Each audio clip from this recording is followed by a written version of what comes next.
Friends, मेरा नाम है शिवम मिश्रा। आज मैं आपके लिए सुएज नहर का इतिहास पार्ट 2 लेकर आया हूं। फ्रेंड्स, यह पार्ट बहुत ही ज़्यादा महत्वपूर्ण है। इससे रिलेटेड कई प्रश्न प्रतियोगी परीक्षाओं में पूछे जा चुके हैं, जैसे कि यह प्रश्न यूपीएससी सिविल सर्विसेज मेंस 2014 में यह सवाल पूछा जा चुका है। 1956 में सुएज संकट पैदा करने वाली घटनाएं क्या थीं? उसने एक विश्व शक्ति के रूप में ब्रिटेन की आत्म छवि पर किस प्रकार प्रहार किया? तो इससे आप समझ चुके होंगे कि यह पार्ट कितना महत्वपूर्ण होने वाला है। तो चलिए फ्रेंड्स, लेट्स बिगिन। इस नहर का निर्माण 25 अप्रैल 1859 ईस्वी में फ्रांस के इंजीनियर फर्डिनेंड डी लेसेप्स की देख-रेख में पोर्ट साइड से शुरू हुआ। जब इस नहर का निर्माण शुरू हुआ तो इसे बनाने के लिए 200 मिलियन फ्रैंक का बजट रखा गया था। इस नहर को बनाना एक चुनौतीपूर्ण काम था, क्योंकि मिस्र में संसाधनों का बहुत अभाव था। यहाँ तक कि स्ट्रक्चर खड़ा करने के लिए लकड़ियां भी यूरोप से मंगवानी पड़ती थीं। इस परियोजना में लगभग 1.5 मिलियन लोग कार्यरत थे, क्योंकि इस भरी रेगिस्तान में नहर की खुदाई करना कोई आसान कार्य नहीं था। शुरुआती समय में पेयजल की समस्या मुख्य रूप से उभर कर सामने आई। इस परियोजना में लगे 1800 ऊँटों में से 1600 ऊँट तो केवल पेयजल की व्यवस्था में ही लगाने पड़ गए। अकेले पेयजल पर ही प्रतिदिन 800 फ्रैंक खर्च हो रहे थे। अतः इससे निपटने के लिए पेयजल की व्यवस्था के लिए अलग से नहर खोदनी पड़ी। तब कहीं जाकर यह समस्या समाप्त हुई। इस परियोजना में काम करते हुए हजारों लोग हैजा की चपेट में आ गए। कई अन्य दूसरे कारणों से इस परियोजना पर काम करते हुए मारे गए। इस प्रकार इस परियोजना में काम करते हुए 1,20,000 लोगों की मृत्यु हो गई थी। इसका निर्माण कार्य 18 नवंबर 1862 को तिमसा झील तक पहुंच गया था। इस प्रकार इस परियोजना का पहला हिस्सा पूरा हो गया, परंतु 18 जनवरी 1863 ईस्वी में सईद पाशा की मृत्यु हो गई और इस नहर का निर्माण कार्य रुक गया। अब मिस्र में नया वायसराय सईद पाशा के भतीजे इस्माइल पाशा को नियुक्त करके भेजा गया। चूंकि इस परियोजना का ब्रिटेन शुरू से ही विरोधी रहा था और 1850 ईस्वी से ही मिस्र के विदेश मंत्री नवार पाशा इस परियोजना में ब्रिटेन का पक्ष रख रहे थे। तो ऐसे में जब नए पाशा की नियुक्ति हुई तो नवार पाशा ने इस्माइल पाशा और फर्डिनेंड डी लेसेप्स के बीच दरार पैदा करने की कोशिश शुरू कर दी। चूंकि इस नहर के निर्माण में हजारों बेगुनाह मजदूर मारे गए थे, तो इस मुद्दे पर ब्रिटेन और तुर्की ने खूब बवाल मचाया। फ्रांस के पीएम नेपोलियन तृतीय को भी लेसेप्स के प्रति भड़काने की कोशिशें की गई, परंतु डी लेसेप्स ने अपनी समझदारी और सूझबूझ से पाशा, तुर्की एवं नेपोलियन तृतीय को समझाने में भी सफल रहे। उन्होंने नेपोलियन तृतीय से अपील करते हुए मार्च 1864 में एक अंतर्राष्ट्रीय आयोग का गठन करवाया, जिससे वे मजदूरों एवं कंपनी दोनों के हितों को साधने में भी सफल रहे।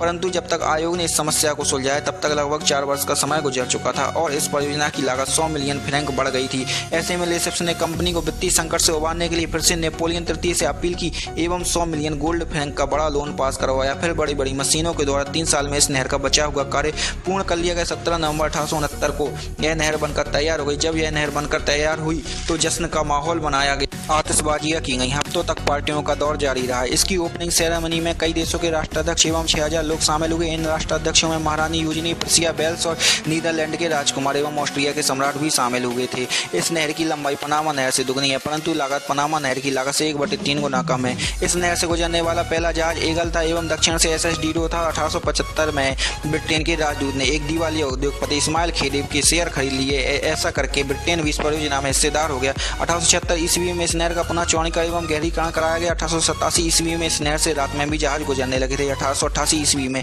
एक उपसंधि हुई, जिसके अनुसार युद्ध एवं शांति काल में सभी देशों के जहाज बिना रोक टोक समान रूप से आ जा सकेंगे।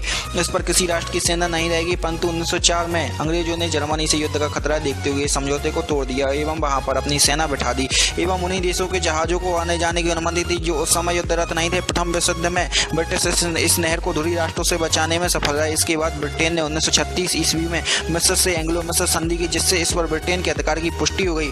1947 ईस्वी में सुएज कैनाल कंपनी एवं मिस्र में समझौता हुआ कि समय पूर्ण होने पर नहर का स्वामित्व मिस्र सरकार को चला जाएगा। 1951 में मिस्र में इंग्लैंड के खिलाफ आंदोलन छिड़ गया। 1954 में इंग्लैंड और मिस्र में समझौता हुआ, जिसमें इंग्लैंड कुछ शर्तों के साथ अपनी सेना नहर से हटा लेने को तैयार हो गया। 26 जुलाई 1956 ईस्वी में गमाल अब्दुल नासिर ने इसका राष्ट्रीयकरण अर्थात अपने कब्जे में ले लिया। यह राष्ट्रीयकरण पूर्णतः जायज था, क्योंकि कंपनी का समय लगभग पूरा हो चुका था एवं इसके जितने भी शेयर होल्डर थे सभी का पैसा नासिर ने ईमानदारी से वापस कर दिया। परंतु यह बात यूएस एवं यूके को नागवार गुजरी, क्योंकि इस नहर से भारत तथा अन्य एशियाई देशों से अभ्रक, लौह अयस्क, मैग्नीज, चाय, कहवा, रबड़, जूट, कपास, ऊन, मसाले, चीनी, चमड़ा, खाले, सागवान की लकड़ी, सूती वस्त्र, हैंडीक्राफ्ट तथा फारस की खाड़ी से खनिज तेल भेजा जाता था एवं पश्चिमी देशों तथा उत्तरी अमेरिका से इन देशों में रासायनिक उपकरण, इस्पात मशीनें, इलेक्ट्रॉनिक उपकरण, औषधियां, मोटर गाड़ियां, वैज्ञानिक उपकरणों का आयात होता था।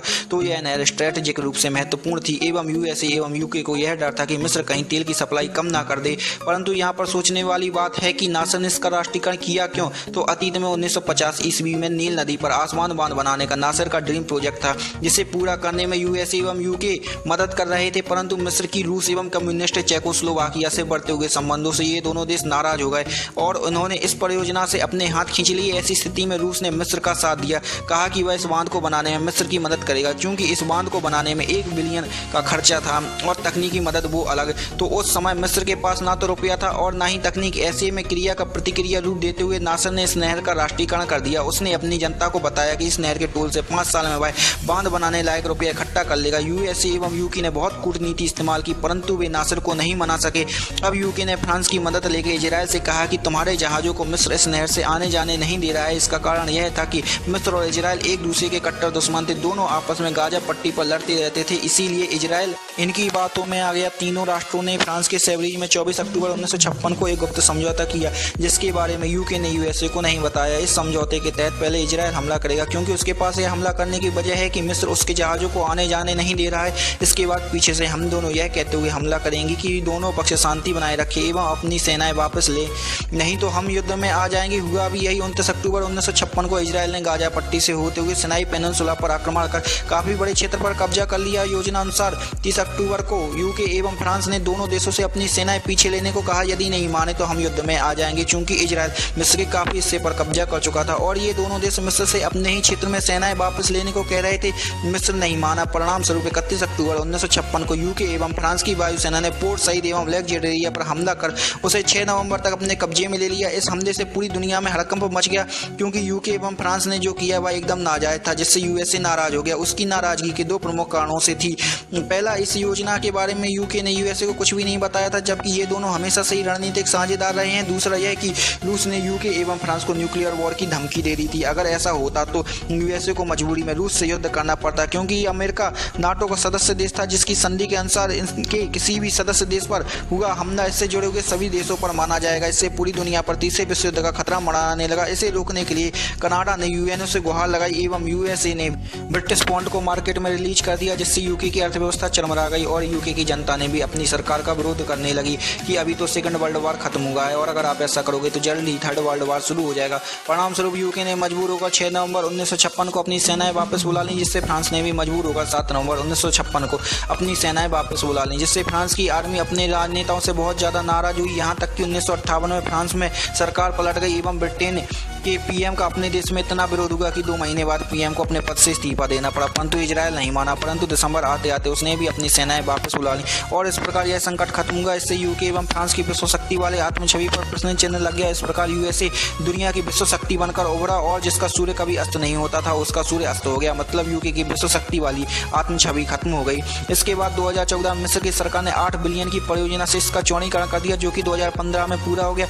इसके अब इस नहर से 2 और जहाज जा सकने में सक्षम हो गए हैं। इससे जहाज़ों को अब निकलने में केवल 9 घंटे का समय लगता है, जबकि पूर्व काल में 36 घंटे का समय लगता था। दोस्तों, इस नहर की उपयोगिता यह है कि जिसका भी इस पर नियंत्रण है, समझ लो कि वह विश्व शक्ति है। इसीलिए यह नहर पूर्व काल से लेकर आज तक विवादों में घिरी रही है। इस नहर से लिवरपूल से मुंबई तक 7250 किलोमीटर की बचत, हांगकांग तक 4500 किलोमीटर की बचत, न्यूयॉर्क से मुंबई तक 4500 किलोमीटर की बचत एवं इंग्लैंड से भारत तक 9656 किलोमीटर की बचत होती है। दोस्तों, अगर यह वीडियो अच्छा लगा हो तो वीडियो को लाइक एवं शेयर कर देना एवं चैनल को सब्सक्राइब कर लेना।